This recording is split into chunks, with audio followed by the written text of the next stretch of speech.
तुलसीदास ने रामायण में लिखा है, गुरु के बिना कोई मुक्ति नहीं पा सकता। गुर बिन भवनिध तरह न कोई, चाहे ब्रंच शंकर सम होई। गुरु के बिना भवनिध कोई निकल नहीं सकता, तर नहीं सकता। गुरु ही मुक्ति प्रदान करता है। गुरु से शिक्षा लेकर के तब योग करना चाहिए, तब भक्ति करनी चाहिए। चित्त की वृत्तियों का निरोध कर देना ही योग है। पतंजलि महाराज ने योग शास्त्र में लिखा है, वृत्तियों का निरोध हो जाना ही योग है। चित्त में वृत्तियां उठेंगे ही नहीं।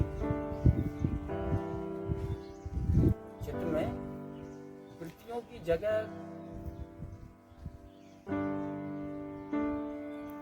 उठेंगी ही,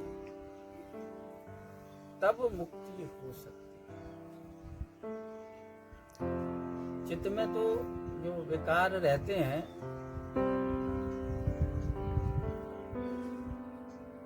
कितने ना विचार सकते हैं, कितने ना विचार सकते हैं। और उन विचारों के अंदर जो अनुभूति होती है, वही मन कर्म करता है। अनुभूति ना हो तो वो कर्म करेगा ही। अनुभूति होती है, उनको सुख प्राप्त होता है, सुख दुख उनको प्राप्त होता है, मन को सुख दुख प्राप्त होता है और सुख दुख की अनुभूति होती है। ये सुख दुख की अनुभूति ना हो, ऐसा विचित्र मन हो जाए, सुख दुख की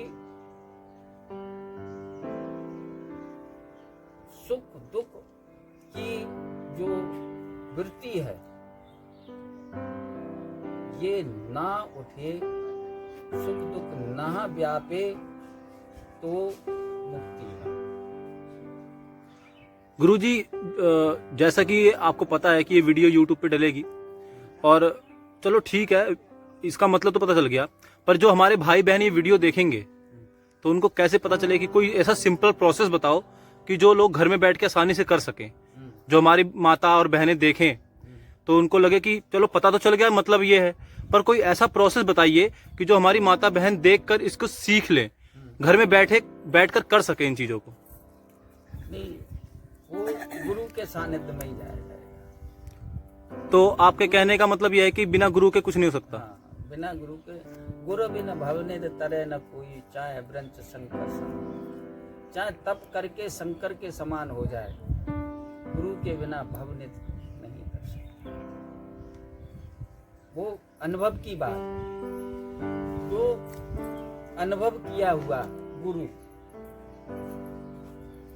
सच्चे मायने में वो ही अनुभव साथ जाता है। आत्मज्ञानी पुरुष, आत्मज्ञानी ही ब्रह्म ज्ञान। आत्मज्ञानी ही पुरुष जीवन का लाभ ले सकता है, जिसकी दिव्य दृष्टि खुली हुई हो। संजय ने दिया था ना, वो व्यास जी ने संजय को दिया था, और अर्जुन ने, भगवान कृष्ण ने अर्जुन को दिया था। वो दिव्य दृष्टि थी। संजय युधिष्ठिर को, धृतराज को हाल सुना रहा था, देखा हुआ, और अर्जुन को समझाया गया, कितना समझाया गया, पर वो नहीं माना। जब दिव्य दृष्टि दी तब वो माना। इसलिए दिव्य दृष्टि प्रदान की जाती है,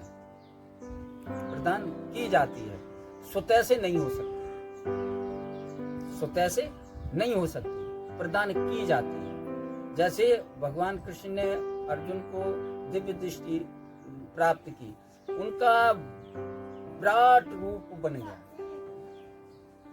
जाने वाले जाते हैं, मरे हुए जाते हैं, मरने के बाद भी जाते हैं, इसलिए उनका विराट स्वरूप दिया, मुख खोल के दिखाया। उसमें लंबे लंबे दाढ़ थे, बड़े बड़े दांत थे, इसलिए उनको अनुभव उसने कराया। अर्जुन को भगवान कृष्ण ने अनुभव कराया, ऐसे ही काल के गाल में जाएंगे। कृष्ण अर्जुन से बोले कि तुम किसी निमित्त से आए हो, तुम किसी निमित्त से आए हो। निमित्त क्या था? महाभारत। तो जीवन का जो उद्देश्य है, जो फल प्राप्त होता है, वो कर्म तो लिखे जाते हैं, चाहे बुरा कर्म करो चाहे अच्छा कर्म करो। अकर्मा हो, जो मन को देख सकता है, ऐसी दिव्य दृष्टि प्राप्त, मन को देखे।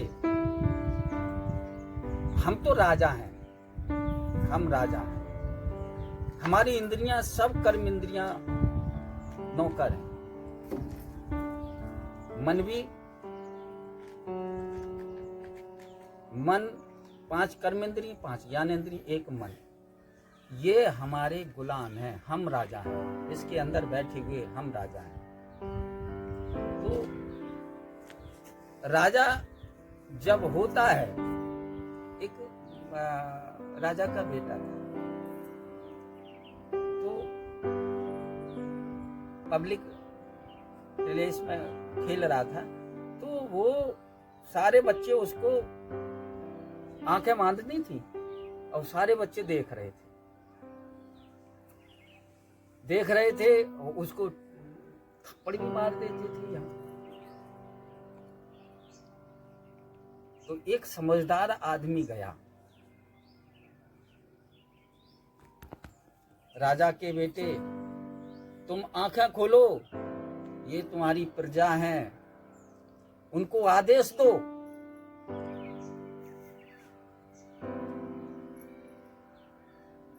राजा के बेटे ने आंखें नहीं खोली, कहा हमारा खेल बिगड़ गया, हमारा जो पब्लिक के साथ खेलते हैं, हमारा खेल बिगड़ जाएगा।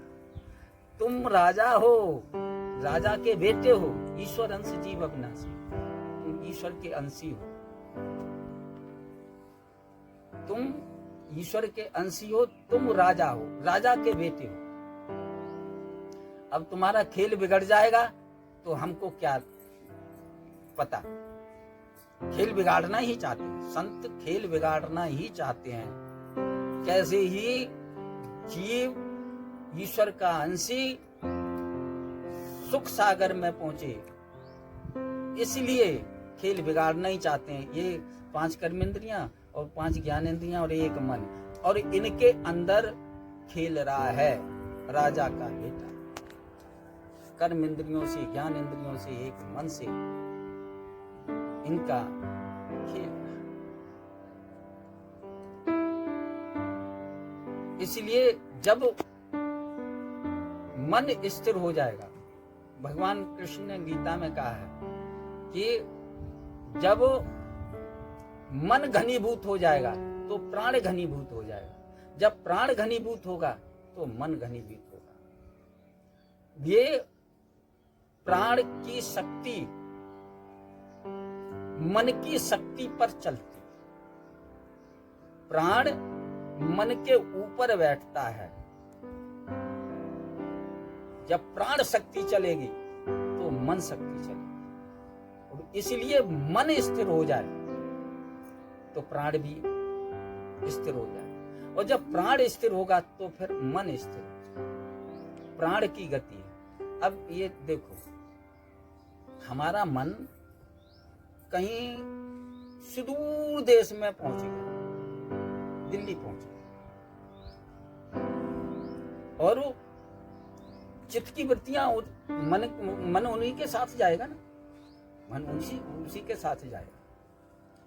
और प्राण की गति वहां जा रही है। आने वाले आदमी को पता नहीं कर सकता, वहां मन लगा है। आने जाने वाले को किस ख्वाब में बैठे हो, ऐसे बैठे हो, अरे कहीं ध्यान और है, तुम्हारा ध्यान यहाँ नहीं है। हाँ, हमारा कोई और ध्यान चला गया। तो ये स्थिति जो इसका मन चला गया, और इसके जो आज आगे का जो पहले से बीच का जो रास्ता है, वही अनुभव करना चाहिए। वही ईश्वर है, वही ईश्वर है। जो मन चला गया ना सिद्धू, और उसके रास्ते में जो अनुभव होता है वही ईश्वर। इसलिए जो देखा हुआ हो,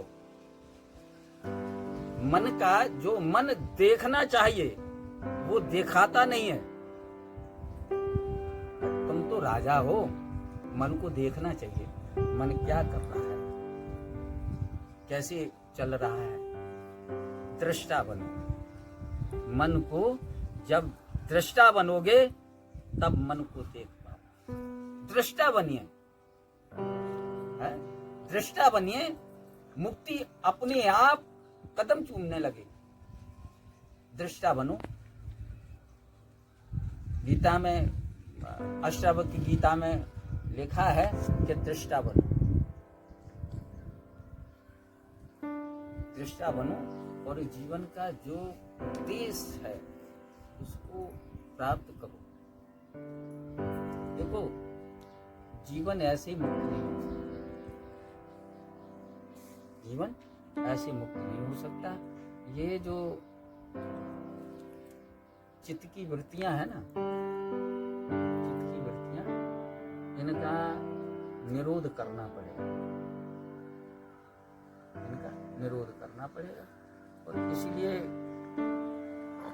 जीवन जीने की कला सीखनी चाहिए। और पतंजलि महाराज ने लिखा है, चित्त की वृत्तियों का निरोध कर देना ही योग। चित्त की वृत्तियां जो घमासान करती हैं और जीवन का लक्ष्य नहीं प्राप्त करती,